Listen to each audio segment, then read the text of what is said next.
Today on Faithfully Fantasy. So, my theory, Andarna, she's more important than this. The seventh then, they were kind of like a royal part of the dragons. And Andarna, because she is the last one, she is basically the queen of the dragons. What color are the feather tails? Golden. Are they? It's not clear, or at least I don't remember seeing that, yes, every single feather tail is golden. We just assume that all of them are golden because Andarna. I don't know if you're right, but it's suspicious that 10 calls Andarna Golden One, if there's loads of golden ones. Exactly. More so that it made me think about this is the unconventional bonding. I think there wasn't like a democracy vote about this. I think it was like a royal decree. Last episode, she said, maybe I should have been researching what was in the Esben Mountains. We have a network of caves that Solus was in. Marb was in the caves. Is this a breakaway hatching ground for orange dragons?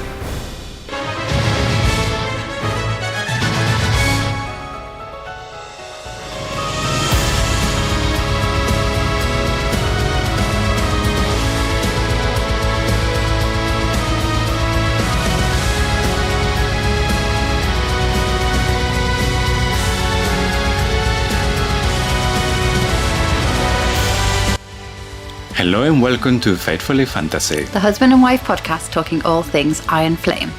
Today we're going to be talking about chapters 13 to 16.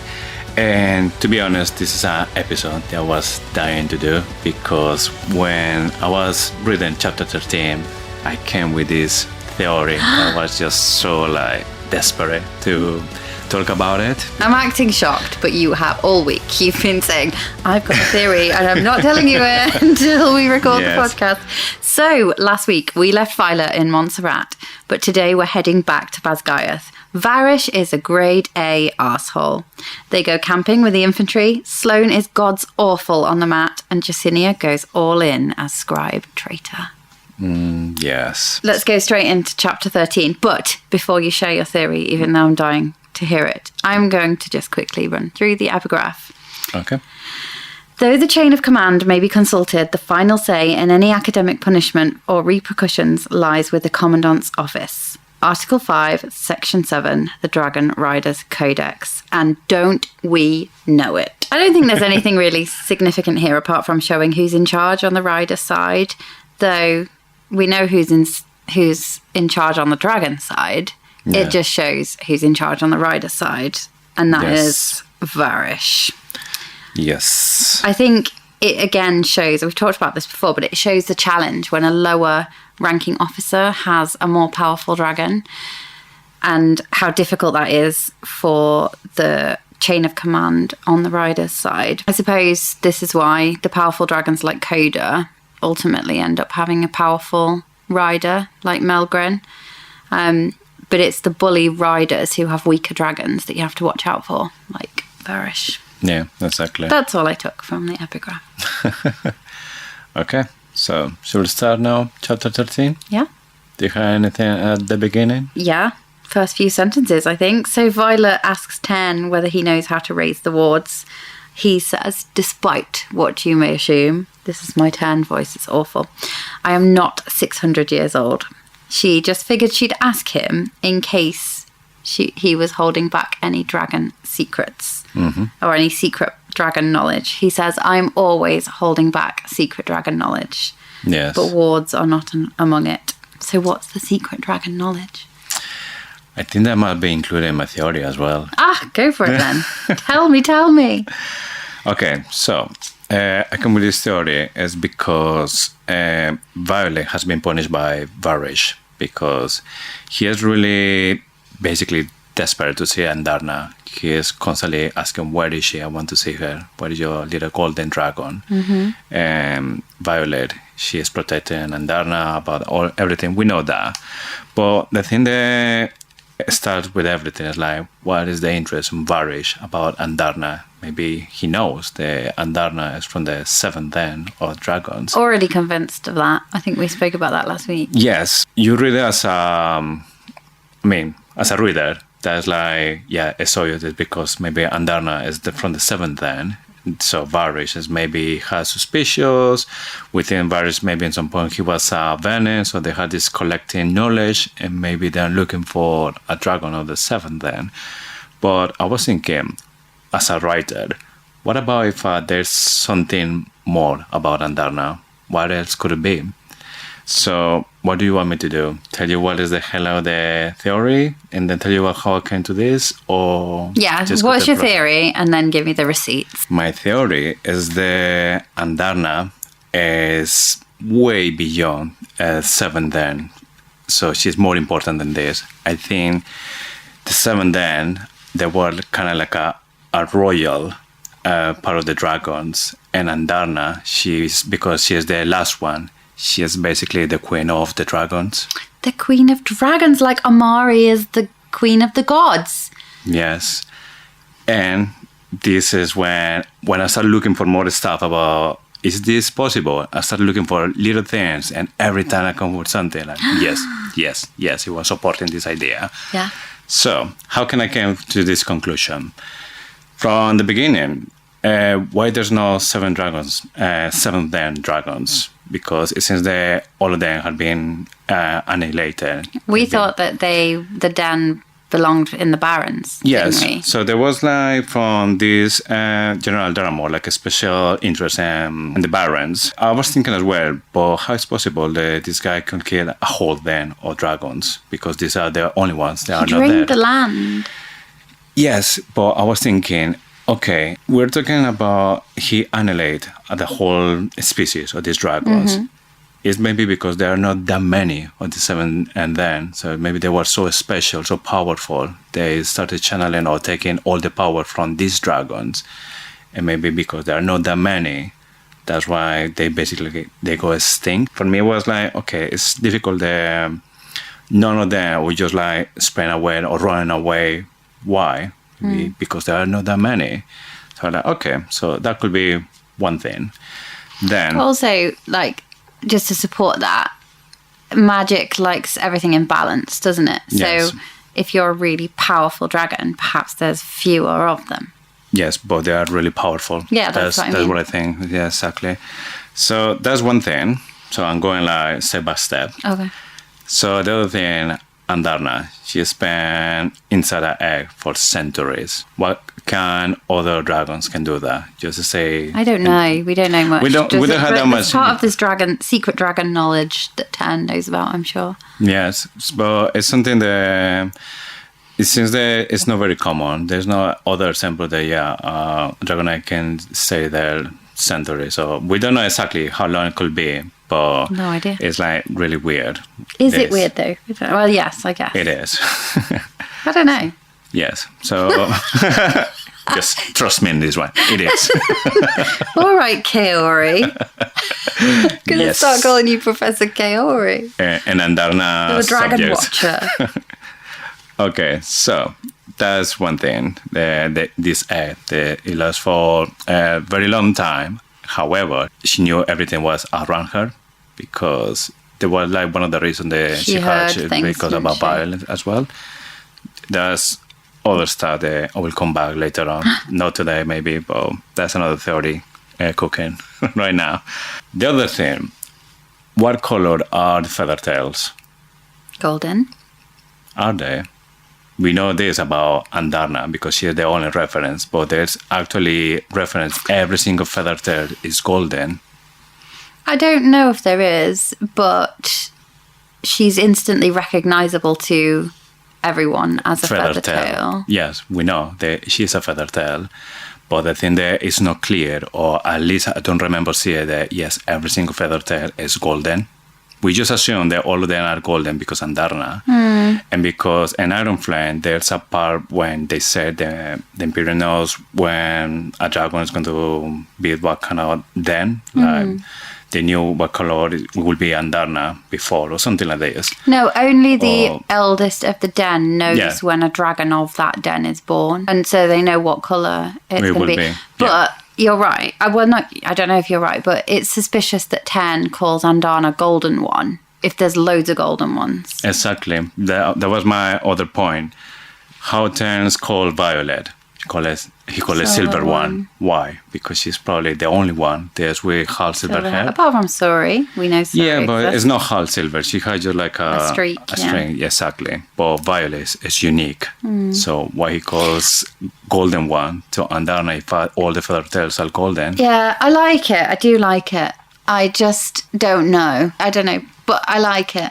I still have more stuff to Yeah, tell no. about it. And it's made me think of the colour purple. She's kind of purple, isn't she?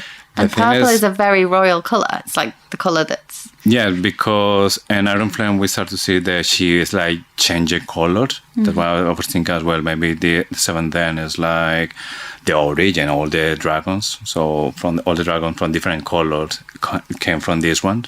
So they are like the original ones because they are the first one, maybe the royal ones. Andarna we call her the golden one. And gold is always like related as well to royalty. So we're like, okay, that might check my list about this theory. The other thing is she was able to stop the time. And that was something that even said that it was surprised because it's something that has not been seen before. But he's never seen a feather tail before, but I think it was a rare ability, yeah. Yeah, and it's not very common when you start to see like other sickness, other stuff the other dragons can do. Stop the time is something that it requires a lot of power. Did she stop time while she was in the egg as well? And that's how she managed to... No, that would be totally wrong. It would be the opposite way around. I need to go to bed. Did she speed up time? I don't know. That's what I mean. Can she manipulate? As far as we know, she can just stop it or make it really slow. We don't know, do we? Well, that's why. Can she just manipulate time? Yeah. She can't anymore, can she? Because she's grown up. Yes. More so that it made me think about this is the unconventional bonding because Stern was the first one to bond to Violet. And then when she was going to record it, Andarna said, my name is Andarna. Andarna Urim. Yes. She bond later on. And then they had this meeting with the parents to decide if that's going to be allowed or not. We heard a lot of the time that actually are not allowed. There's something forbidden to bond. No, I think that I think that they were discussing whether Ten was allowed to keep the bond because she's the head of the den. I think her decision stands. Nobody can tell Andarna what to do. I think there wasn't like a democracy vote about this. I think it was like a royal decree that Andarna was saying. They know who Andarna is, and Andarna knows as well. Because I think this is kind of like an ancient magic that she is involved, so she has a lot of power. There's a lot of stuff that she's not trying to violate, but she's like little by little given the stuff. So, the subject of the banning, like the elders, they're not agreed what to do. She will fight, she will know, she will send. So every single one has something to about it, like have their own opinion. But in this occasion with Andarna, what was the reason that every single one of them say, oh, yeah, you can go for it. You can do it. It would be weird if it was like an unanimous decision. That's why it made me think that was Andarna, like, who they say, this is what's happening and this is what you want to do. So that is like one of the strongest things for me. Yeah, I think you can think about it two ways. I like it. When it comes to a royal feather tail, so there's two ways, isn't there? Like either you just let it do what it wants because you have no say, or wouldn't you like do your best to protect that? So why are they not doing more to protect her as a queen of dragons, if that's the case? Because she's still the queen. But she's 2 years old. Like she's a toddler. Yeah, but still. A lot of countries, if they had a king, they had like advisors and everything. Yeah, but it's not the toddler that's Zulu. That just hasn't happened since like that 8-year-old king of England, like years and years ago. She's basically like an ancient queen. She hatched 2 years ago, but by this time she's more than 600 years old. She's been 600 years in an egg, so she's developing. So her mind and her power is still like one of the ancients or all the dragons. I love it. I totally believe. I can totally believe that she is Queen of Dragons. Yeah, The last bit that I have about this is when they were talking about the undeveloped muscles. I think that it's not because she didn't develop in the dreamless sleep. I think it's just because she being part of the kind of like a royal family of dragons. There was nobody above them, so they never had a rider because they never need a rider, or they never had a rider. They didn't have this need to develop the muscles to hold somebody or to do flying or other stuff, because in the end they were like royalty. So all the dragons. That's they were super doing. interesting. Was it both arms? Was it both wings? Because I just had. I think it was like one of the wings, one of the wings. But still, it's not strong enough But she to can't. hold a rider. Wouldn't it, if it was like a normal evolutionary thing, wouldn't it be both wings? Because there is a symmetry and things like that. They wouldn't just have one wing, would they? Yeah, in the end, it's just she's not allowed to hold a rider, or she's not physical. Yeah, I would feel like that more if it was both wings. Maybe I'm wrong, but I had a feeling it was just one wing, and it was because she kept waking up. Yeah, well, that's what I said, but that's what I mean. Maybe it's not because she's still waking up. It's more like genetic thing, because she'd been part of the royal family of dragons. Maybe she wasn't flying all the time. She wasn't having a rider or anything like this. So because all of this, I think if this happened, and then we find out that yes, she's like a queen of the dragon, she had a massive power, this will come to this general or all the Venins, because maybe she is the last one of the den. And I don't know if there will be something else about it, like when they try to make the wars, they need like the last friend of the seventh den. I don't know if the Venin needs something about this ancient dragon as well. Maybe. I think it's pretty clear that Varish knows that she's more than a feather tail. Yes. Because he says, dragons, you wanted a feather tail, a dragon that hasn't been seen for hundreds of years. Yes, exactly. And it's not the feather tails that haven't been seen for hundreds of years. It's that seventh den that haven't been seen for hundreds of years. I do tend to think, so I'm convinced that their den was in the Barrens. I really like your theory, and she could totally be royal. The only things that I'm leaning against are kind of like, one, the wing, the underdeveloped wing. I feel like that's another hint to Violet and Andarna being the same. They have struggles. They have incredible power, but in terms of their like physicality, they have challenges. And I think it's mostly a replication of that they're the same. There has to be a balance in magic. I really like it though, especially the fact that she's slightly purple. I think it shows that. I think second honor is what her name means. It feels royal. I like your theory. Yeah, so have to say maybe if on next star we get more clues about it, but definitely Andarna, she knows more stuff than what she tells to Violet. Like we were telling before, Tern holds a lot of secrets about the dragon kind. Yeah. Maybe this could be one, but I think they not even Tern knows about everything about Andarna. Oh, Tern doesn't know about Andarna. No, I think all the Imperium, so Coda, knows exactly everything about Andarna. Yes. So it gets them into trouble, or it gets Violet into trouble, the fact that Varish is so desperate to see Andarna and she doesn't turn up to flight maneuvers. This is Varish again pulling rank on Tern because of what Tern did to Solus. He took his eye out, and I'm still so desperate to know why he took his eye out, but I think it's something to do with Naelin. So they're ordered to the practice grounds as Car and Varish are waiting for them. Tern kind of gives her a choice, doesn't he, about whether she wants to go there. And she says that she can handle whatever he wants to throw at me as long as it keeps Andarna safe. And like kind of linking back to your theory, Andarna knew that Violet would be the one because she would protect her and she would keep her secret safe. We learn a bit more about Carr, don't we? Professor Carr. He's got thin white hair that's kind of flopping around. We know, we don't at this point in the book know his signet, but we do know that he's a fire wielder. Yes. And I just, like, Carr is one of those people that I feel like he's got little signet syndrome, where his signet's so pathetic. Like, can you think of a worse signet than fire? You've got a dragon to breathe fire. Why do you need fire? Yeah, and I'm pretty sure it's not gonna be as big as the dragon one. Yeah. So oh gosh, so as embarrassing. big or hot. The dragon fire. He's got little signet syndrome, and he's making up for it by bullying the students, essentially. I had a theory in Fourth Wing that his signet was something cool, like detecting signets or something like that. Maybe like Bodhi's counteracting signets, and that's why he was in the position he's in.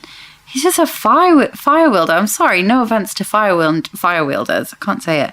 But all the offense to fire wielders. I'd be so gutted if I crossed the parapet, nailed the gauntlet, survived presentation, went through threshing, bonded a dragon, made it through all the mat challenges, and I ended up being a fire wielder. Wah, wah, wah, wah. Anyway, Carr.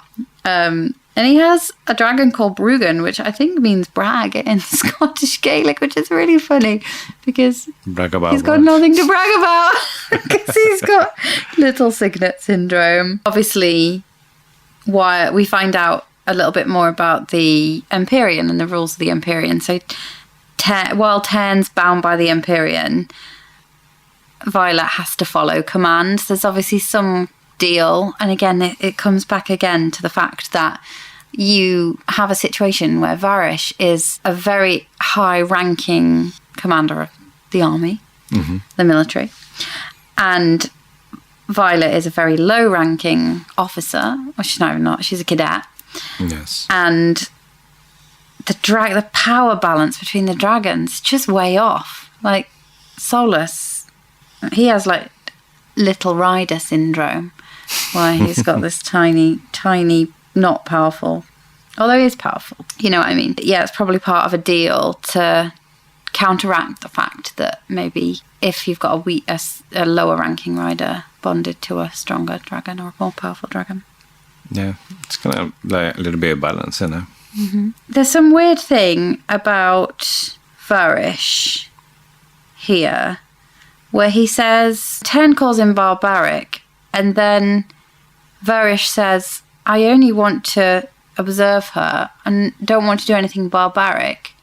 And it was like he was reading Tern's mind. It probably wasn't. It was just a weird thing. Yeah, I didn't see that, to be honest. But I'm on like intrinsic watch because obviously I'm like searching for the foreshadowing of Xaden being intrinsic. yeah, And that one just was a bit weird for me. no, it's not like Tern talking directly to him, isn't it? No, it's not, but No. Tern's talking to Violet. Yeah, Unless Tern is also talking to Solus and saying, like, back off, bitch. And yeah. and Solus there's is a lot, like, saying- Tern saying this is barbaric. or Yeah. something. Yeah. probably that's what it is. But they don't care at all about her getting her to aim. They just want to burn her out. So I think Yeah. Carr doesn't. You can see a good side to Carr in this. And while I Yeah, think he's constantly saying, I haven't seen her doing more than this, and she is already nearly going for double. Yeah, so it's clear that he doesn't actually care about Violet, though. I think he cares about two things. He cares about the fact that Violet is a powerful fighter, and they would lose that if she were to burn out, and it would be a shame. And two, I don't think he wants to upset General Sorrengail. I think he's a bit scared.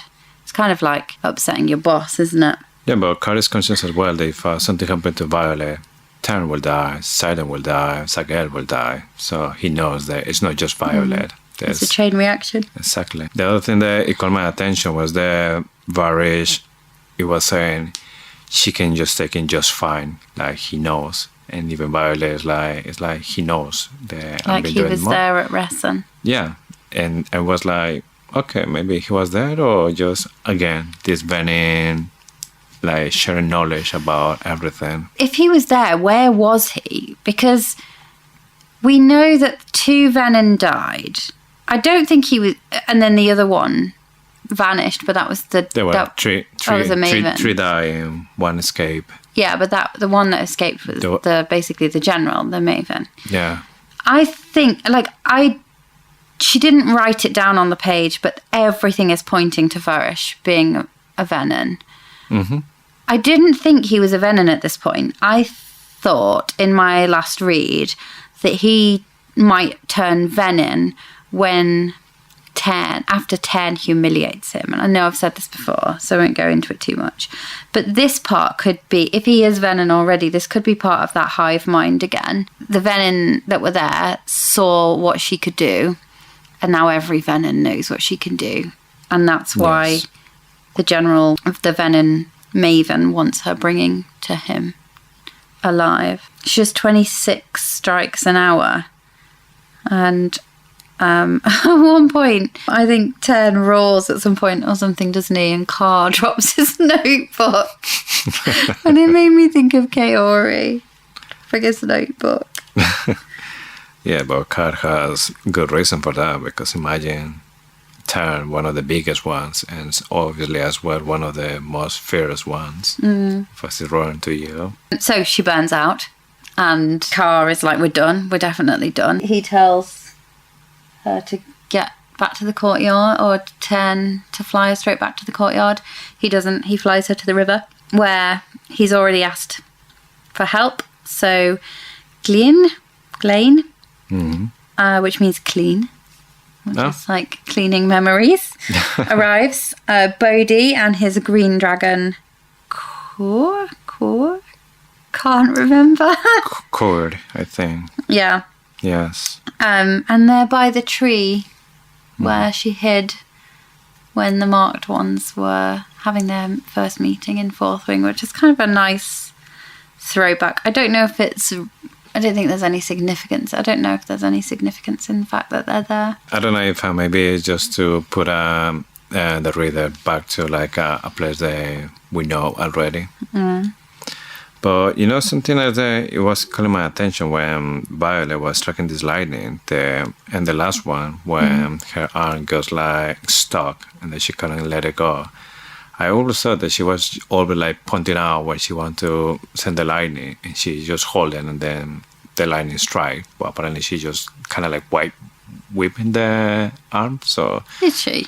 I missed that. Yeah, she said that she just like send the arm, like send the lightning, and then straight away she just like retrieve the arm. But this time, because she was so burning the muscle, she couldn't. So the nerves and the muscle get stuck, and when it got stuck, the lightning was just constantly there. I was like, wow, that would be like a really good moment. Yeah, like. I mean, if you hold like basically a lightning striking something, that would be incredible. Right. Yeah. I just realised why they might have been by the tree. It came to me just then. Because that obviously is where marked ones met quite frequently. It was somewhere where Bodhi and Imogen and Aya would know where to go. So it's like a common point to meeting. Yeah. And was by the lake, which was really handy for Tarn. The river, yeah. Yeah. She also, the interesting thing about this is she doesn't just burn out. You know, like burnout for us is when you're really mentally burnt out. Like you've been stressed, you've been anxious, and you've worked so hard and just not stopped. But this is a physical burn. She's sunburnt. So she looks sunburnt for the rest of her classes, which is really interesting. Yeah. Well, I think she said that her bone was burning. So I don't know if she meant like literally was burning inside. Burning from the inside out. Yes. Yeah, but her skin is sunburnt as well, so she looks red. We know Thomas and Jasek. So we're away from the river now and back in classes. Jasek is fighting on the mat. And Ree gets annoyed, and he's obviously in a really bad mood. And we find out that he's the younger brother of the guy that was killed by Markham. Yes. Thomas is the squad leader that we later go camping with in RSC. And Jasek's brother, we know, died because he was asking for records of a border attack. Yes, something that I found that like a little bit between funny and weird. We're seeing, there's Violet talking with Ray. Then Ray comes like make a joke to Violet. Violet nearly kills him because she's kind of like paranoid. Really stressed. Yes, exactly. That she's just looking everywhere after the attack that she had. And then when they start to go into physics class, they got kidnapped. She didn't notice. That doesn't make sense. They really killed Redog because she's paranoid, and then when it actually happens, she just chill out. Yeah. There's a couple, because that is really lucky that they are going to land now. They're not actually being kidnapped by Varish or by Daenatos, Daenatos' dad. Coronatus, yes. But I just remembered something. When they're back, and I'm skipping all over the place, but when they're at the river and Bodhi comes, he's like, "Who did this to you? This will never happen again." And I got vibes that Bodhi likes Violet. So you're on the Bodhi's a bad guy train. I might be on the Bodhi has feelings for Violet train. More reasons to betray Zayden? Maybe. This won't happen to you again. Like, what's he planning to do? And Ten's like, tell him I'll handle dragon matters or whatever. Yeah. I've changed my Ten voice 3 times in this episode. I don't know. I got vibes that Bodhi quite likes Violet. I don't think there'll be a love triangle because Rebecca Yarros openly hates them, but there could be a part of that villain story as. Yeah, that's what I mean. There could be like a catalyst for Bodhi because he's always been kind of like the second after Zayden. So maybe, Zayden has the best dragon, has like the best signet, they have like the best woman, the best chair. Yeah, best house. Best. So it could be like, it's not fair. I wonder. I can't have it when Zayden is still alive. Yeah. Just add it to the list of reasons why Bodhi might be upset with Zayden. Yes. Right, I have a really important question. I think I've asked this before. Why is Violet so bad at physics? Physics is an academic subject. That's another thing that just doesn't make sense at all. And there's a reason. Violet's personality. There's a reason, though, isn't there? We just don't know what it is yet. So the thing that we keep hearing about is Zayden is her gravity. She needs gravity. There's a lot about gravity. Gravity is a physics thing. I just don't understand. There's something there. Can somebody please explain to me why Violet Sorrengill is bad at physics? What am I missing? It's one of those things that it doesn't make sense for the reader. It might make sense for the writer because the same with the Daddy Sorrengill research about feather tails. It just doesn't make sense. The Violet is not feeling like. But there's going to be a reason. So Imogen is nice to Rhiannon as well. Yeah, I think maybe she starts to feel more integrated as well. There's not just like Mark ones and the other ones. So it's a little bit like all together, same team. She says you're doing a good job as squad leader, by the way. It was good to get the more time on the map. Yeah. Yeah. Yeah, Rhea is really good. Squad leader, yes. She's going to be a really win leader. If there is win leaders and Pirates House. Well, I think they're going back to Basgiath, aren't they, after that fight? I don't know what's going to happen. Do you think? Are they going to be in Erasure or are they going to be in Basgiath? Well, the wards are in Basgiath, and Violet says we need to stay, or Zayden says we need to stay here because you're safer here. Safer from what? You need to be protected from himself. From me. Okay, chapter 14. Chapter 14. Epigraph. There is a natural distrust that must be overcome between infantry cadets and riders. This exists mainly because riders will never trust that infantry has the courage to hold the line when dragons arrive. And infantry will never trust that dragons won't eat them. Major Offender's Guide to the Rider Squadron. Unauthorized edition. Again, why is it unauthorized? I guess maybe it's because they need like approbation from generals or other people. Yes, and then it's not happening. They're busy doing other stuff. Yeah. No, I don't know. I feel like there's something there. Yeah. The beginning of the chapter 14 is the well, they're being kidnapped, but it's just all part of the exercise for RSC. Good thing, I guess. What does RSC stand for again? I think, well, Rider Survivor course, something like this. Testing you. Oh. The course humans wouldn't have to take if they would simply stay seated, in the words of Ternanach. True.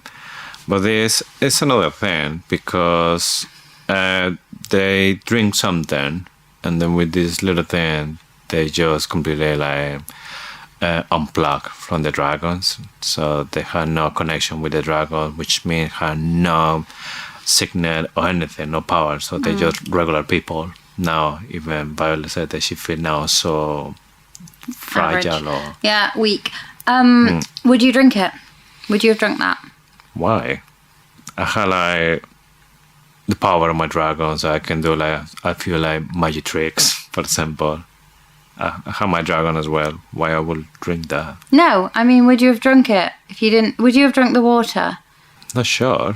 I 100% would have done. Like, I would just be like, oh my God, we've woken up in the middle of nowhere, I'm thirsty, I'll drink it. There's no way I would have suspected that they would have spiked. I think it's just because you think that, the exercise, maybe it's just you need to go back to Pascal and that's it. So you don't think, or maybe you didn't know there's something no one they can knew do after. that was a new development this year. So even if the course had leaked out, no one would know about the serum. Exactly, and why it's not being used for other stuff, like, or maybe they are. Oh, they're 100% developing it to control Jack Yeah, exactly. and other people. Maybe as a weapon for the venom to just knock down the power. Stops him from channeling from the ground, I think. Yes. A really interesting quote here from Professor Grady, who I can't work out if I like Professor Grady. I think I do, but he doesn't go to Eurasia, so he's obviously his dragon is one of the ones that wants to stay in the bar. Yes. There are times in your careers when you'll need someone in the air and someone on the ground. And do you know what that made me think of? Well, Violet and Xaden. Violet channeling from the sky, Xaden channeling from the ground. yeah, interesting. Didn't see it like that. I feel like there was something, it just made me think, is that Violet in the sky, Xaden on the ground? Is he going to continue to work for the good, but channeling from the ground instead? And you come at them from both directions. Yeah. The thing that we don't know so far is how you can channel from the ground can corrupt your mind, because we know that you're losing your soul, but that means that you lose like everything, like your love or all the stuff that you're doing for, because he's doing it for Violet. He's not doing because he wants to be powerful or anything like that. Yeah. He's doing it for surviving and for love. So I don't know if that make any difference. That just stood out to me. I thought it was an interesting sentence to put in. And I'm sure there will be a time very shortly in Violet's career when she needs someone in the air and someone she can trust on the ground. Yes. Back to the connection blocker, though. I do think this was developed to control the venom. Violet tries to figure out what it is, and she says, like, her mind is searching for the things that it could be. I am certain she will work out what it is, because she's excellent at potions. Potions. Not Harry Potter. Poisons.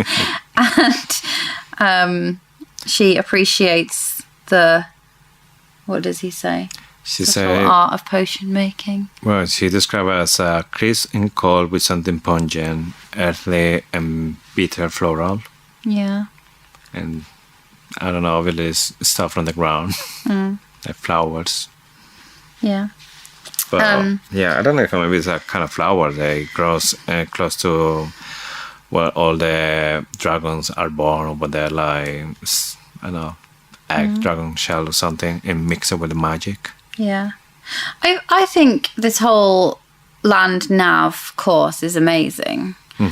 It's the first time we see them work with infantry. You'd think that they'd be doing way more of that. So I expect that they would do more of that in third year as well, because you have to learn to work between the quadrants. I also think that it's a very dangerous job being a field scribe, because the scribe doesn't know how to protect themselves. They're just there, like, taking notes. Yes. And in a real war situation, that's a very dangerous job, isn't it? It's like, I guess it's like being a journalist in a war zone, and you see them with their, like, blast jackets and hats and stuff, and they're there, and they're very brave to be there.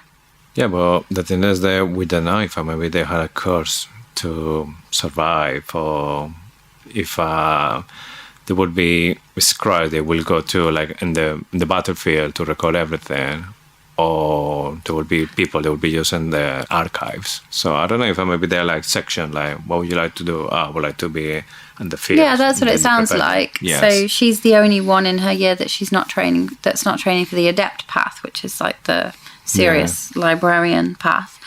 She's going out in the field, but that to me is quite a big decision as a scribe. And they obviously have a different type of lessons because she's included in this one. You also have 2 infantry cadets. No, sorry, 2 healer cadets that are there. Yes. And I just like wonder what it's like in the other quadrants. What do you think it's like in the infantry quadrant? Do you think I don't think as many people die, because I think she says that in the next chapter. But is it brutal, or is it just... I think this is just more like army, basically. So like a regular army. So they army have training, weapons. so less death. Yeah. But do you think they do hand-to-hand, Matt? And if they kill them, they kill them? Or do you think it's less? No, I think maybe if you choose to go to infantry, there's maybe no risk that you will be turned into a venom, because magic is not something that you're looking for.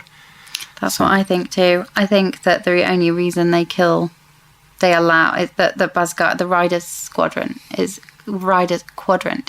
a death factory. It's because they're so shit scared that all the failed riders are going to turn, if they're not powerful enough, they're going to turn venom. Yes. Because they've got a taste for power. Interesting that... So when I read, it said the dragons from the other wings will be hunting you. Mm-hmm. And some of the unbonded have joined too. And the first time I read this book, and the second time I read this book, I read that as unbonded riders, because that's the only way that we've heard of them. But it's obviously unbonded dragons, and obviously that sentence is there because of Bade. But for some reason, I was thinking, why are the unbonded riders still there? Why didn't they go back home, come back to next year or something? Yeah, but again, this is the thing. Why would they let the unbonded survive? Mm-hmm. Because you've got that far, wouldn't you be tempted a little bit to channel from the ground? Or am I just a bad guy? Because like Sawyer, they let him just go and come back, didn't they? Yeah. Interesting. Well, he wasn't the only one. This is something that it happens. I don't know how long they stay there, because obviously there's like a time when the door is still open that you can kill a Maybe you just can rider. stay the whole time and you just do all the shit chores. Yeah. You just mop floors like Filch. Clean toilets, cooking, and then next year try again. I find Riddick a bit of an arsehole. It is an asshole in this one. He is a bit of an arsehole, isn't he? I love him. He's one of my favourite characters. But a couple of things, like Riddick and Essie are saying that they're the squad to be. He's flirting a bit with her, and I don't think Riddick and Essie are going to be a thing. I think Riddick is going to have a love interest that we've already met, but I need to do a bit more research. Riddick says something that I fundamentally agree with, and I've always disagreed with this. Most people say you've got to earn respect. Yeah. He said, want my respect, earn it. And I absolutely disagree. And it gets me so annoyed when I hear people say you've got to earn respect. In my opinion, you should give everyone respect until they give you a reason to not respect them. So I think respect is something that you can lose, but I do not think it's something you should have to earn.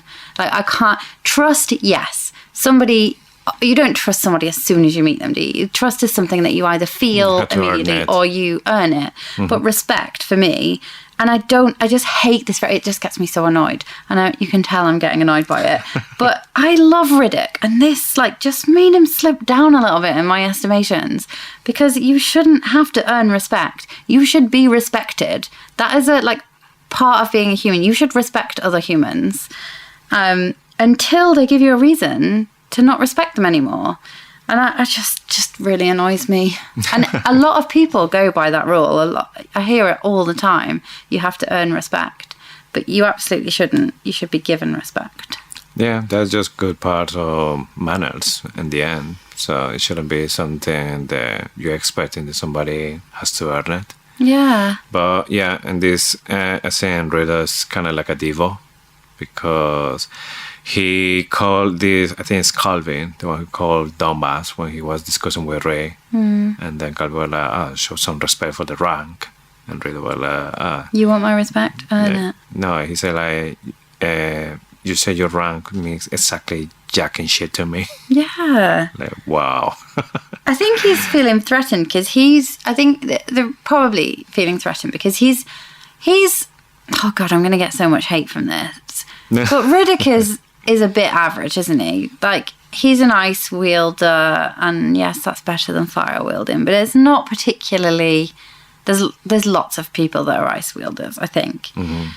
He's not the best he's not the best on the mat, he's not the best in battle brief or physics. He can do it, but he's just average, isn't he? He's just the clown of the group. Yeah, he's a kind of a bit of a clown. I really, really like him. And I was, later in the book, spoiler alert, but I was really, really upset when I thought he was going to die when the arrows go pin him to the cliffside. Yeah. And I do think he's going to die, and I will be upset because he's a bit of comic relief, and he's like a normal person. He's chilled.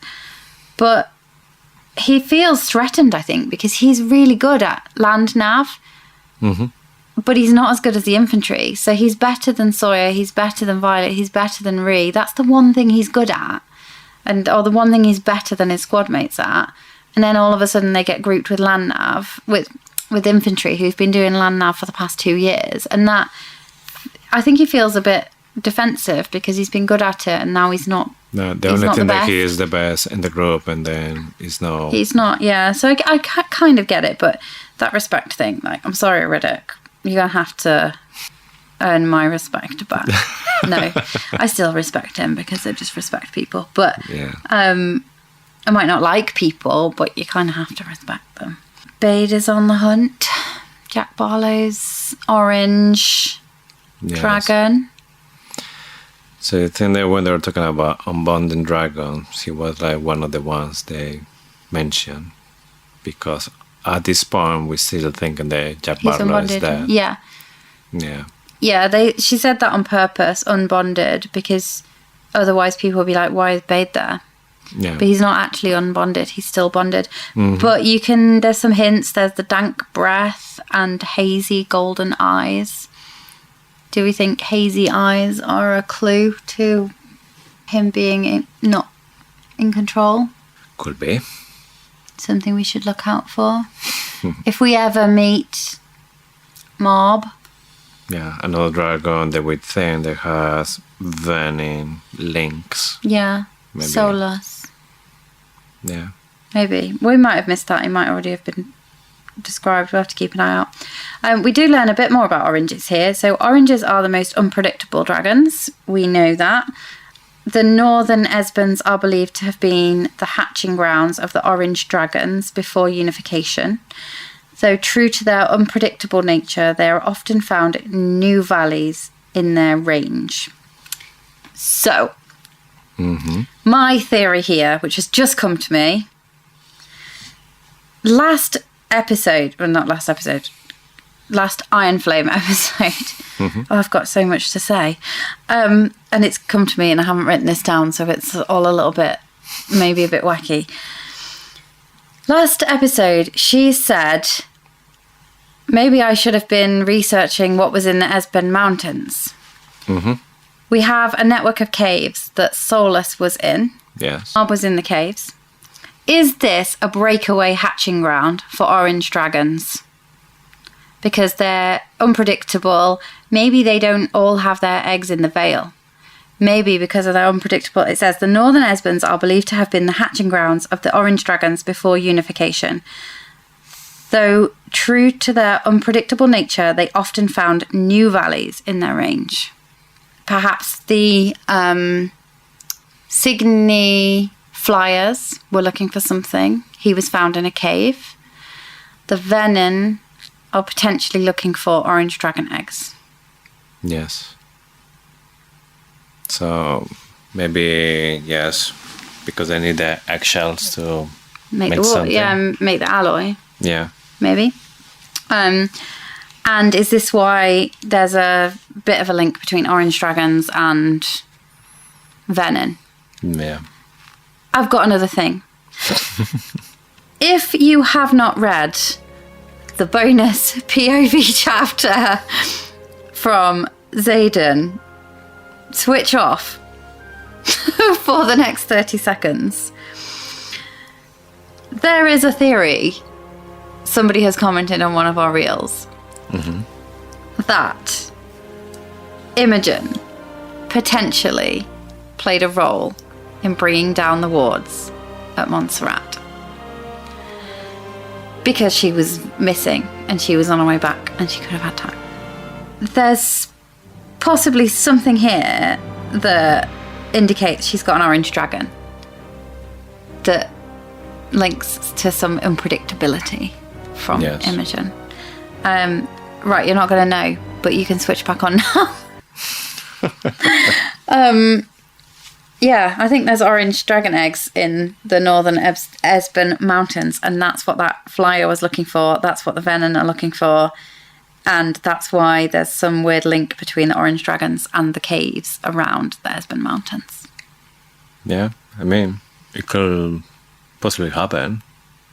So, yeah.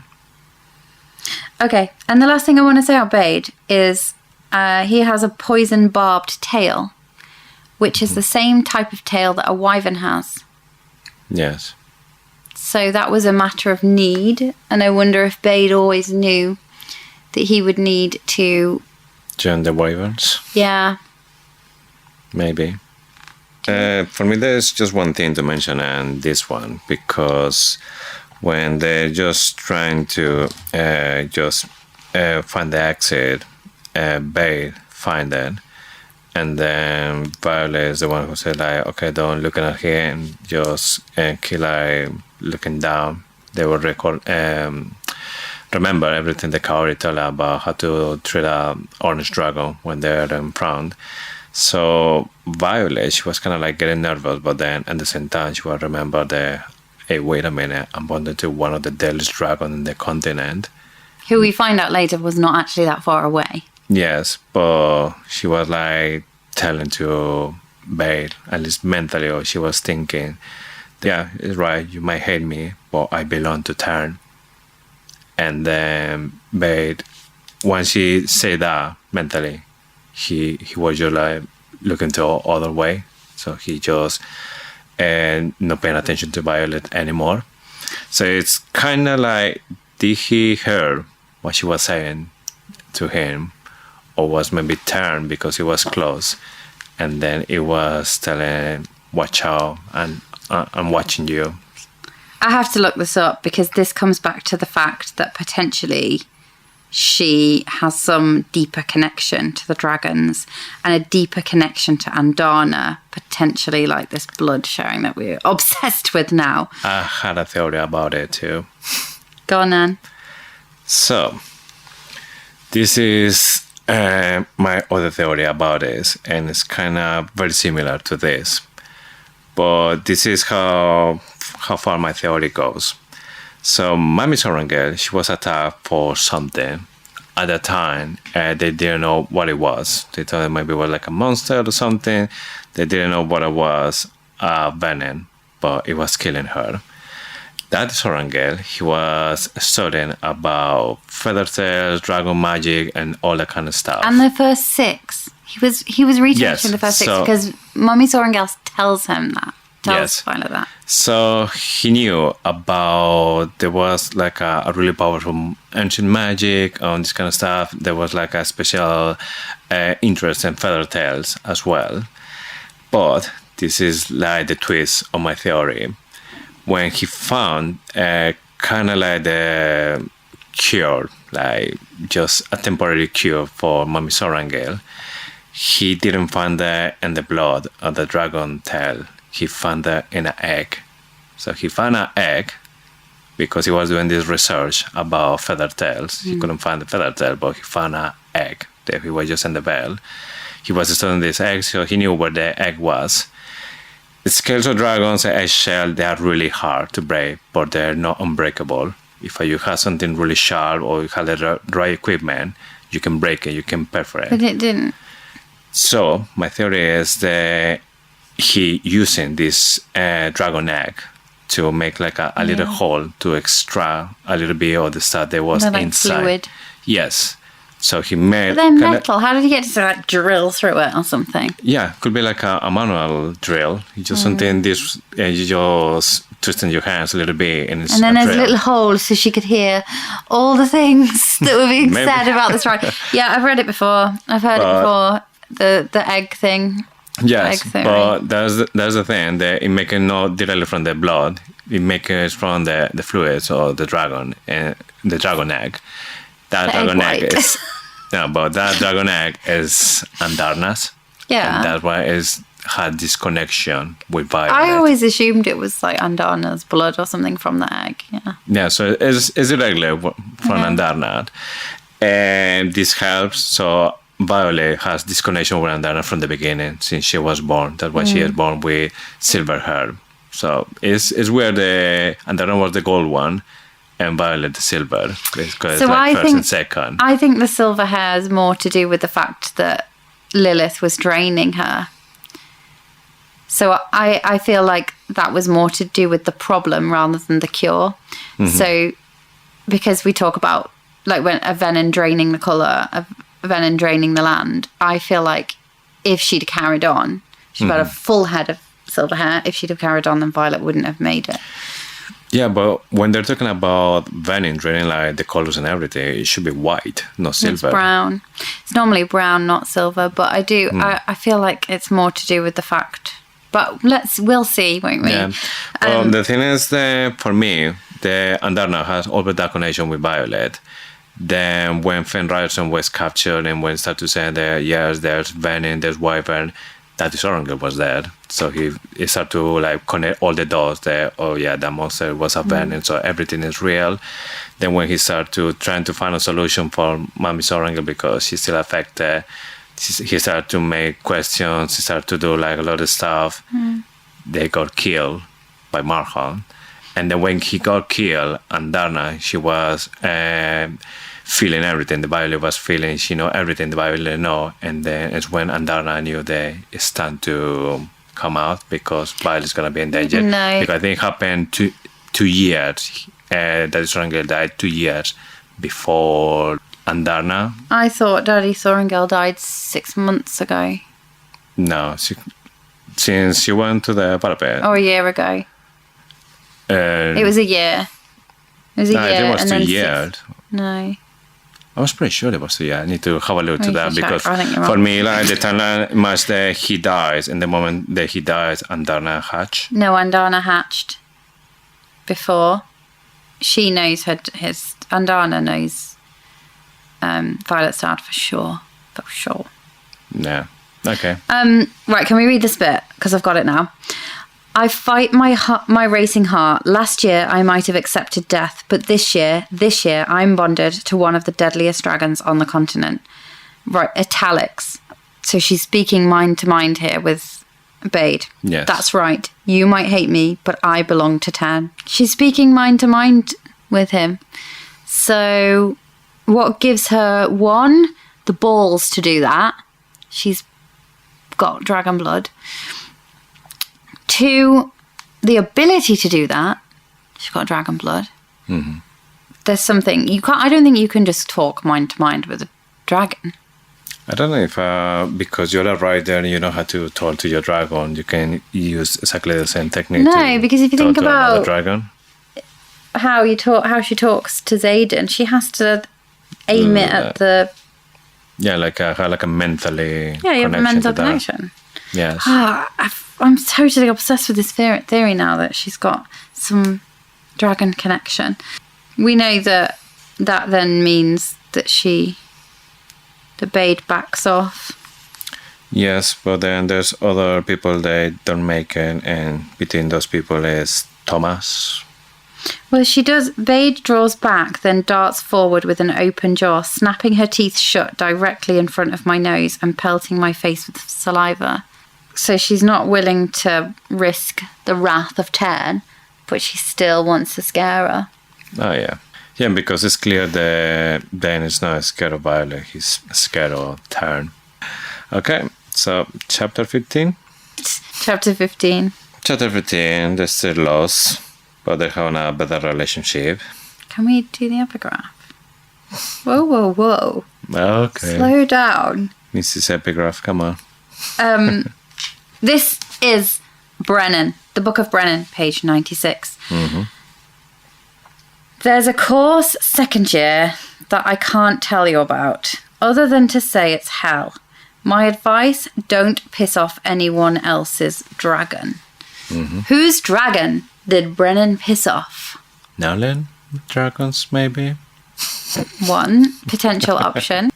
I mean, they were in the same year, so that's the only one that I can tell from Brennan's side.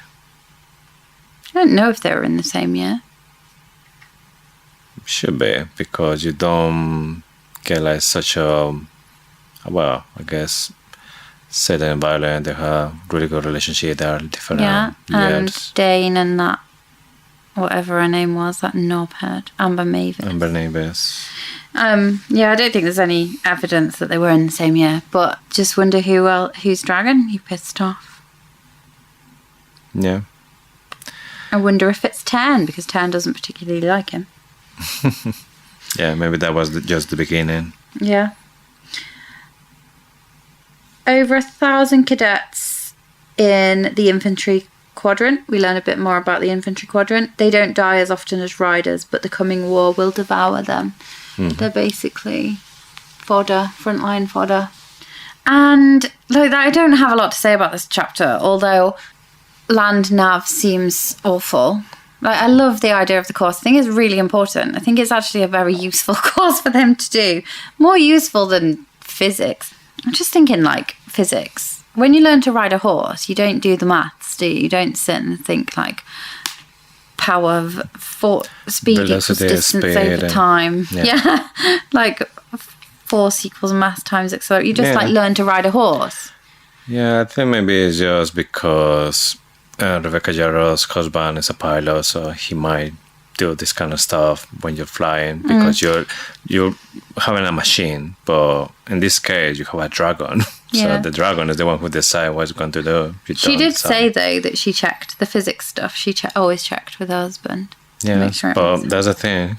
Yeah, that's perfect. If you are piloting a helicopter, but a dragon is like, yeah. And just like she's carrying textbooks in her bag. Mm-hmm. So all the way through this thing, they've all been carrying their like lesson books. Yes. It's just annoying. They have rabbit, don't they? Because we know the infantry are pretty good at catching. Hunting. Yeah. Yeah. Obviously, they have to be like really good, just surviving in any kind of condition. Like I said, they're more like army, so they have to be in mountains and survive for the environment and the stuff. Wasn't there a moment where, this might be later in the book, where they look down and the infantry cadets are camping? I think that was in fourth wing, isn't it? Oh, was it? Yeah. Can't remember. Like by the end of the year or something, can't remember. Like riders, nothing happened, but infantry, they were like camping. Yeah, I think it was fourth wing. No, because you didn't get the end of the year in fourth wing. You got the end of the year in Iron Flame. So, cadet life debt. So, Violet saved, in the previous chapter, saved the life of one of the healers, and he now owes her a life debt, which appears to be a thing in the Empyrean universe, just like it is in the Harry Potter universe. Yes. And he made a roast dinner, rabbit. Yeah, a roasted rabbit, but he says it's the least she can do. It's the least he can do. He owes her his life. Mm-hmm. And that does come back later in the book. He has already, by the end of the book, paid off his life debt by healing the hands of Auric after they steal the book. Yes. So she says, take, I don't know who she's talking to, I can't remember. She says, we'll get to that part later. Take Auric to the healer's quadrant and ask for cadet life debt. And he did it. Yes. To be honest, in this chapter, the only thing that caught more my attention was the Rhea and Violet. They're having like a chat, and She's then suspicious. yeah, Rhea knows that something's going on, and she knows as well there's Violet, the one that is not telling anything. And then when Violet is like preparing to say a lie, she even said that she feels how her stomach is twist because she knows that she has to lie. And then Reese straight away she says, "Don't insult her with lies.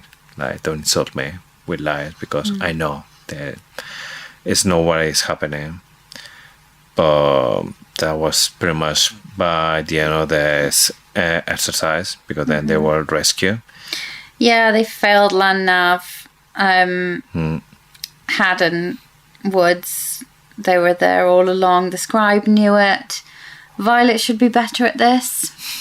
And Yes. it comes back to the fact that her foundations have been rocked. She's not the same person she was last year. She has found out basically her life is a lie. Scribes can't be trusted. I think she probably did trust her mother. Like she didn't get on with her, but she respected her, and she ultimately loves her mum. But she now knows that her mum is lying. There's this, and obviously you know how Violet deals with lies. She can't cope with them. So her foundation has been rocked, and I think that's why she's not good at the things that she should be good at this year. It's definitely a massive difference. I think you mentioned it before. The beginning, say that was surprised about how easy it was for her just doing stuff to like having the difference between finding the safe place and then shield, all that kind of stuff. Yeah. And this year she's kind of just like surviving. She's not like really good on something. Yeah. Yeah. There's a couple more things. She asks, why the hell would leadership be developing ways to weaken us? I'm not sure if they're developing ways to weaken them.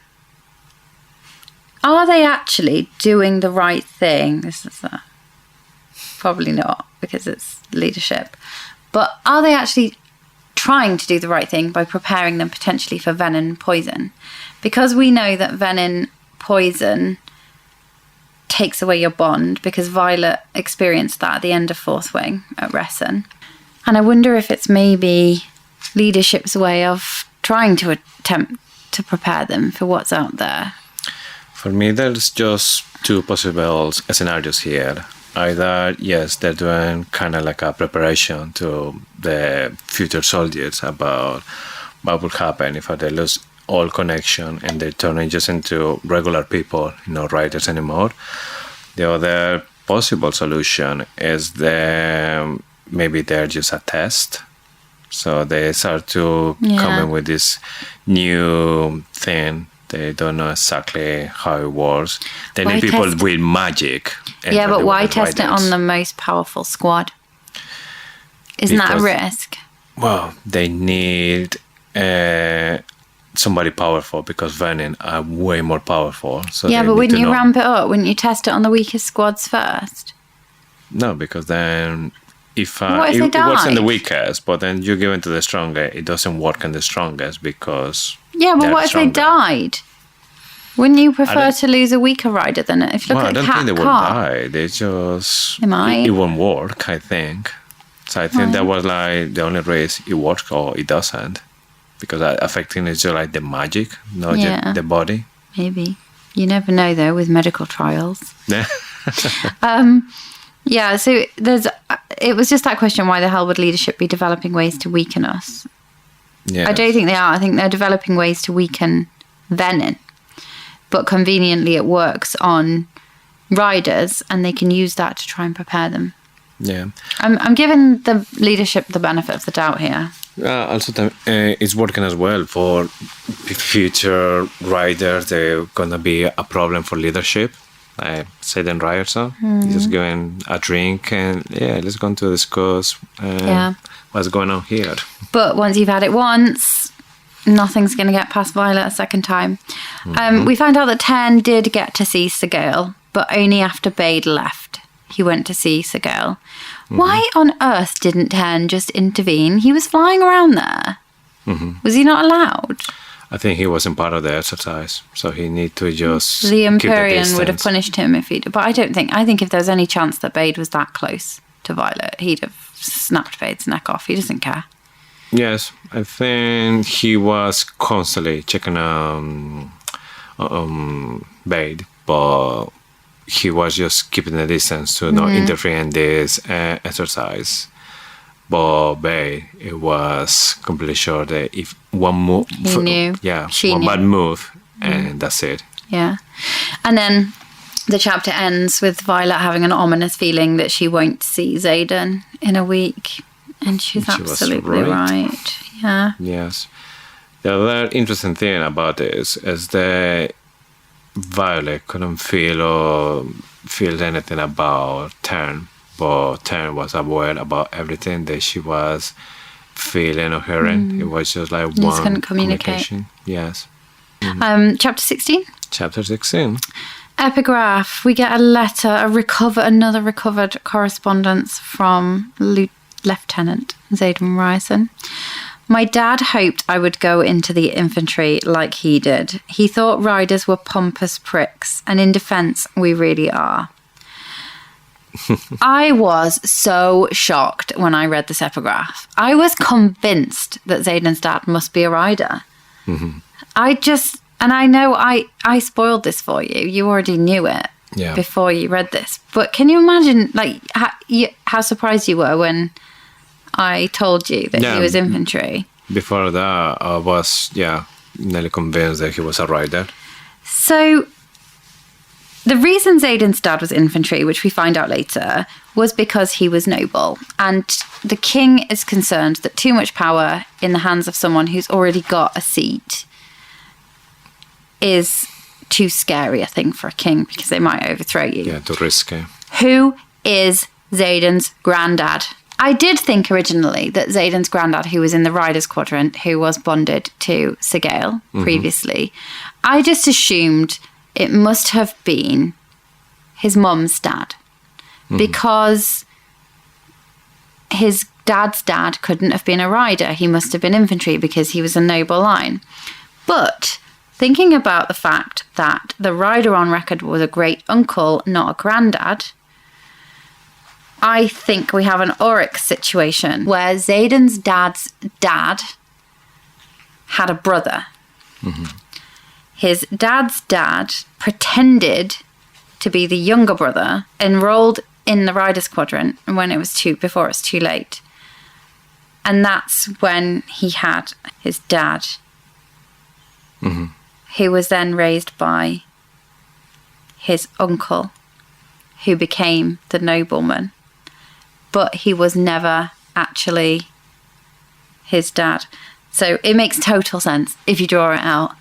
The granddad who died in the Rider Quadrant, who was bonded to Sigale, had a brother. He was supposed to be in line for the throne, not the throne of Tyrrendor, the my chair, my house, my chair, my woman throne. That one, the very same. And he wanted to be a rider, but he knew he couldn't be. So he pretended to be his brother, signed up before it, and then was found out too late, or was never found out, had a baby. The baby was raised by the brother. Yeah. And that's why the rider on record was his great uncle, not his granddad. Trust me, all works out. It's perfect. You don't have to. Yeah, we need Listeners, you don't have to check. I think we need to make a reel about this and use the drawing software. Yeah, So I'll draw it out. Simple and clear. Yeah, but it makes you immediately think, well, it can't be his dad's dad because he can't be a Ryder, he must be infantry, so it must be his mum's dad. But I just don't think it is because of the uncle thing, because of the great uncle thing. Yes. That's all I have to say on that, really. Riders are kind of pompous pricks, aren't they? Especially Riddick in that last chapter. Don't hate me. Yeah. Because he thinks that's better than infantry. And then he say, yeah, when we are in the dragon, we are literally above everyone. That is true. You've got to give him that. We are literally flying above you. Yeah. A few things caught my attention in this chapter. We get the mention of stories. Stories can change depending on who tells them. Yes. So Violet is talking with Yesenia, and then talking about a little bit about everything. Yesenia starts to realize that there's something wrong with the archives. I think she starts to figure out that yes, the story is dependent who is telling. But I'm going to stop you there. Who is telling the story? Yesenia. Exactly. Please don't make Yesenia bad, Rebecca. She's got to be good. She's the only one that we know actually survives the series. Yeah, by the end of everything, she's the one who managed to write or transcribe this book. So this is another hint about Violet's core, because Yesenia, she knew there was something wrong when Violet was asking for these books because she has a debate or something like this. So it's Yesenia the one who said that you are a terrible liar, You're Violet. a horrible liar. Yes, so another hint about Violet and the truth. So I found that was like something to mark again. Yeah, another one. And in the bonus Xaden POV chapter, there was another massive hint that she was going to be a truthsayer. I cannot imagine a world where she's anything else. Yeah. I can't. She's a truthsayer. And if she's not, we've been trolled by Rebecca Yarros. She didn't record Violet's request. Why? First, because she didn't want to be embarrassed because she couldn't find it, which is, scribes aren't supposed to feel emotions like that. Then because she couldn't find it. No record of Wyvern, no record of folklore like that at all. She sent requests to other libraries. That is super dangerous. Because basically, she asked for forgotten folklore from border regions for a personal project. If those border libraries had written to Markham to say, you have a scribe that is searching for books that appear to not be in your library, Yes. she'd be dead. Yesenia wants the fables in return, but we don't quite know that yet. So Yeah, she she says asked she wants for a fable. favour. So Sloane on the mat, she is not a good fighter. No, she had no training at all, so she can't be good. Violet is watching Sloane on the mat, though. We have Violet reliving or thinking about the letters that Xaden has written to her, a conversation with Ree about Nolan. So we find out that Xaden has known Aya since he was 10. Her mother was serving in the government of Tyrrendor, holding a council seat even though she was a rider. Riders were discouraged from holding their family seats. Too much power in one person terrifies any king. So this is where we find out about the reason why Fenryson was in the infantry, but also that there was an exception with Aya's mum, although Aya's not going to live much longer. Womp womp. Nolan, we find out, is with an air wielder. We find out that Riddick and Ree have been chatting about the suspicions with Nolan. He was looking bad. He was with a wind wielder. Yeah, he was with an air wielder. I'm just convinced that this is because he was holding him off the ground to stop him from channeling. Oh, that's what you think. Yeah, what do you think? Well, I was thinking because Nolan is overdoing with his signal. He's getting burned down. He's getting burning. and then they will literally do like a fan. Pulling him down. That is so funny. I can't believe you thought that. Yeah, I mean, you need an air, isn't it? You're burning down, you need like a fan or something. Oh so my you god, can that is so funny. I thought it something was useful. I thought it was really obvious. It was just holding him off the ground to stop him from channeling. I don't know. Do they have to have physical contact with the ground to channel from the ground? I don't think so, because they can do magic as well when they're in the wyverns, you know, when they're like kind of like riders. Oh yeah, that's a good point. Oh, so now maybe my theory is not that bad, isn't it? Oh my god, that is so funny. Maybe. Wouldn't you have an ice wielder? Don't need like something really cool. You want like proper air draw, like Like a feeling Dyson Airblade. Yeah. Just imagine that scene all in there with the hair just like blowing. Oh my goodness. That's really funny. But you're right, they can channel from the ground Yeah. without touching the ground. I thought that was obvious. That's what he was doing.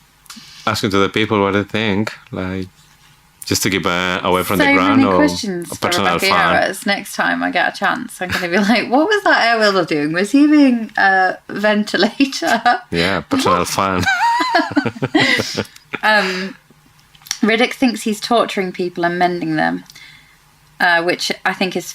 So Riddick thinks Varish is torturing people and Nolan is mending them, which is a bit of foreshadowing for what happens later. Violet says, I don't think so. I think they would do that in the main interrogation chambers under the school. So we get to see those later as well. So that whole conversation is just foreshadowing. Violet knowing that Ree would help her, and she feels bad again for lying or withholding information. And she said she'd help me break into the fucking archives if I wanted. As if they're not going to do that in a few chapters' time. Yeah.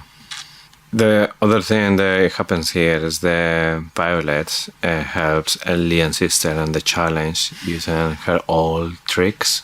The one that was working so good for her at the beginning. I'm sorry, but the way she does this is so obvious. Yeah. I How feel that's does so nobody weird. notice? Yeah. But I mean, apparently it worked. She she waited for the opponent to breathe in and she blew this powder in her face. Surely someone noticed that. Yeah, and like the person who was there, who was brilliant, they're like, what are you doing? Why are you trying me this? And then all of a sudden, blah. Yeah. Doesn't she get really dizzy and Sloane just punches her in the face? Sloane is so wildly confident. Like, how is she so confident when she's so shit? I think she's just not aware.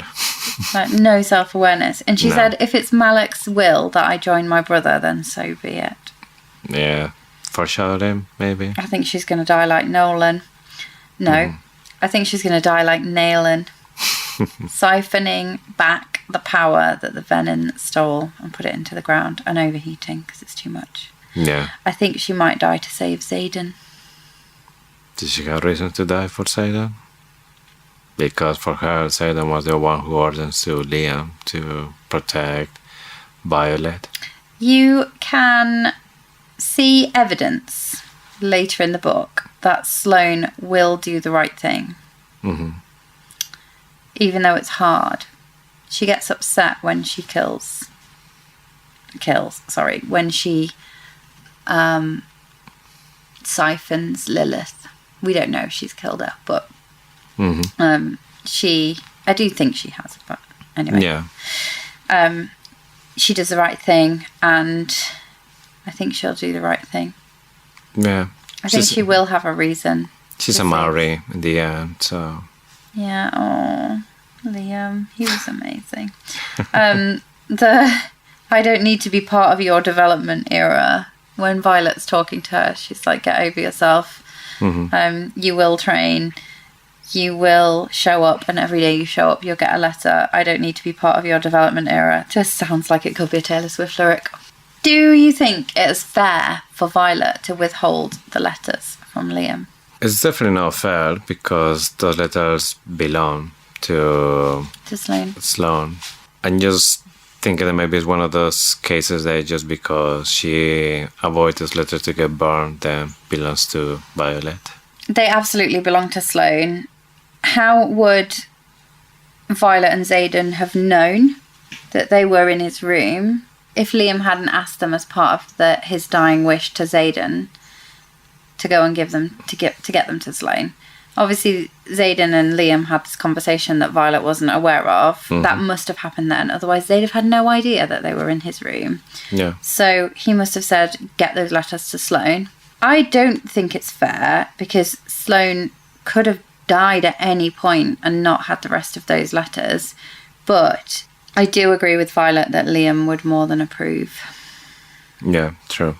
We get Imogen understanding why Xaden fell for her as well and saying that she bets that she keeps him constantly annoyed, which is brilliant. She was like reveling in Xaden's frustration. Yeah. Yeah, really like that part as well. The Imogen's like finding this so funny at the same time. Yeah. Can we talk about the unabridged history of the first six, which is the classified book that Jacinia gives? Are you ready to talk about that? Yeah. This is the most interesting bit of the chapter for me. General Durham. So it doesn't tell Violet a lot, which is, I think, a hint that it does tell Violet a lot. It simply lists General Daramore as the enemy and the Isle Kingdoms as the allies. And it talks about the complex interpersonal relationships between the first six. So there's so much in this. General Daramore as the enemy. You know that we believe General Daramore is still the enemy. He's the general that has waited centuries for a power like Violet's. And the Isle Kingdoms as allies. I believe we will go to the Isle Kingdoms in Onyx Storm. I was thinking, do we go to the Isle Kingdoms in Onyx Storm or is it something that comes back later? But I think we're at the point now where we need allies. So I'm thinking we'll go to the Isle Kingdoms. And they will become the allies. We talks about the complex interpersonal relationships between the riders. And you know that we think that there was something between Warwick and Lyra, but ultimately General Daramore and Lyra. And that's why putting the wards up cost her everything, because it defeated it, or she could no longer see General Daramore. Which is just a theory, but it feels to me like, again, mentioning the complex interpersonal relationships, General Daramore, it feels to me like there's some kind of relationship between Lyra and General Daramore. Yes. The green, we learn then that the reason that the wards were located at Basgiath was because of the green's reasonable, more defensive nature and the better connection to the magic. So that's the reason why they chose Navarre, which we learn is the Vale is the ancestral hatching grounds of the green dragons. Yes. Just a thought that I had about the Isle Kingdoms. What if Xaden's mum was from the Isle Kingdoms? Because you know that we know that Fen isn't above arranging marriages or arranging, what do you call them? Yeah, arranging marriages so that you have an allegiance or an alliance. He arranged for Xaden and Kat to be betrothed so that he could get an alliance with Corden. What if Xaden's mum is from the Isle Kingdoms and he was attempting, there was an arrangement to have a child. We know that there was an arrangement to have a child, and if the child survived to be 10, the mother could leave. What if she was from the Isle Kingdoms and the purpose of that arrangement was to reignite that allegiance or the alliance between the Isle Kingdoms and Tyrrendor? Yeah, it's really So are we going to go to possible. the Isle Kingdoms and are we going to meet Xaden's mum there? Is she some kind of royalty of the Isle Kingdoms? interesting. Yeah. Okay, and then we get Varish. I think she's on her way back, is she? Yes, obviously, Disney give her that book. She give her the fables, so she can give her a study. Then she is prepared to go to Samara, and then Varish is waiting for her. Check his stuff again, and then remind her that he's expecting to see Andarna soon. I guess I'll meet your little golden next week. So, in preparation for this, I was listening to the audiobook, and Rebecca Soler, the narrator, says golden in as if it's in italics. I guess I'll meet your little golden next week, she says. And I've checked, and in the physical print book, which I also read in preparation, the word golden isn't in italics. But I thought that was another hint for the fact that he knew she wasn't golden, because he was saying, you're the gold, I'll meet your golden next week, but it's not. False alarm. A lot of emphasis on golden. Yeah, she does. In the audiobook, she puts a lot of emphasis on that word, but it doesn't have that indication within the book. So here we go, feedback, Rebecca. No, I think she's brilliant, and I'm so glad that she's going to be doing Onyx Storm. Yeah, tienes a good combination, Rebecca and Teddy Hamilton, isn't it? Teddy Hamilton, yeah. The voice is really good for Zayden. Yeah. No, I disagree. Sorry, Teddy Hamilton. Disagree with? I do. I think he's a bit... I'm sorry, Teddy, but he sounds a bit mature. He sounds a bit older than Zayden would sound. I don't know. To me, he doesn't sound like Zayden. He doesn't sound like Zayden looks. Okay. Anyway, Teddy Hamilton, unfortunately, he's a great narrator, but he's not my Zayden. And isn't that why fantasy... Oh, isn't that why books are so great? Because you can imagine who you want to imagine. Can make it perfect for you. Yeah, exactly. And we get a bit of a call back to the fact that, to the end of the last chapter, where she gets that feeling that she's not going to see Zayden. He said like a comment or something that she doesn't get it, but once in Samara, she understands that she won't say that weekend either. Yeah, because he's on 24-hour duty in the operations centre and she doesn't have clearance. And this shows Varish's connection to the arsehole that's in charge at Samara. Obviously, he's contacted him and has arranged this as punishment.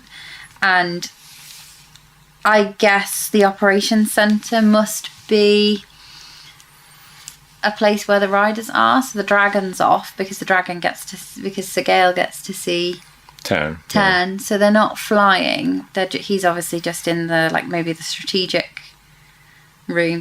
room in the operations centre where they're working out kind of strategic plans. And he's on 24-hour duty, which sucks. Yeah. So she just hangs around in his room. I wonder how does it work, like 24 hours duty, so obviously he will sleep there as well, or was 24 hours that he not going to be able to do anything else, just work. Maybe they sleep and it's like a on-call. If they have an attack, then they're the ones that are ready. Yeah. But I don't know why you can't sleep in your room. Yeah. Maybe he doesn't sleep. Maybe they don't sleep. Maybe that's the thing. He doesn't Anyone sleep in the military anyway. Yeah. know what he was doing there. Yeah, he doesn't sleep. He hasn't slept since his dad left to start the apostasy. So that is chapters 13 to 16. Next week we will be going into... Yes, 17 to 20. I just counted on my fingers. That is correct. So it's starting to get good. I mean, a lot of people think that Iron Flame is a slow burn. I tend to agree that not a lot happens in these first chapters.